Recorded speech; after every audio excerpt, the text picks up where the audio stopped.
Salmo Kapitulo 75, versikulo 1, mga igsoon nag-ingon dinhi. Nagpasalamat kami kanimo, O Dios. Nagpasalamat kami ug ang imong ngalan. Duol ang mga tao nagsugilon may tungod sa imong katingalahang buhat.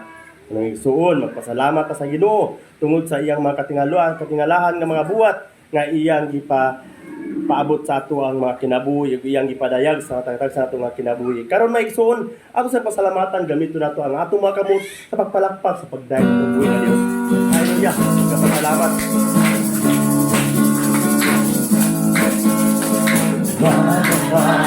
Salamat kami kanimo. Yes, Lord. Ginoong Jesus Cristo, pagkamahal mo.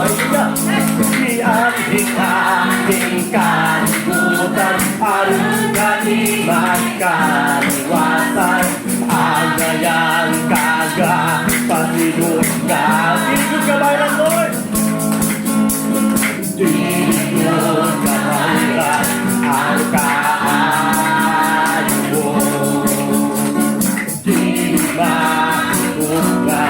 ang kaan mo. Ginoo, galang hanap, labaw ka sa kanan. Lord, anayan kang pa sa labas na dawatang pagkay Ginoo. Dawatang abong mga pagkahin. Lord, Lord, sa ako ko kaisiso. Pagkailaban niya sa imong trono, magmaya ka, umahimaya ka, umahimaya ka, umahimaya ka sa pagsimba. Ato balik yung next one, magpasalamat kami kanino.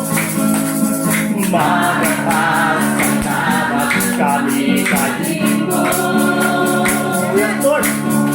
Ginoong Jesus Cristo, pagkamahal mo. Mianding kalimutan, parang kami may kaliwasan. Anayan kaga, pasilungan. Kamarang Ginoo, Ginoo, kamayran ang kaan mo. Matugan ang kahanan mo. Ginoong Diyos, kalabingan hanap, labaw ka sa kanan. Alayan kang pa sa labasan. Dahil ko sa Ginoo dawatan abong mga pagdahil. Lord, ingon sa tao mo kaisiso, pagkailaban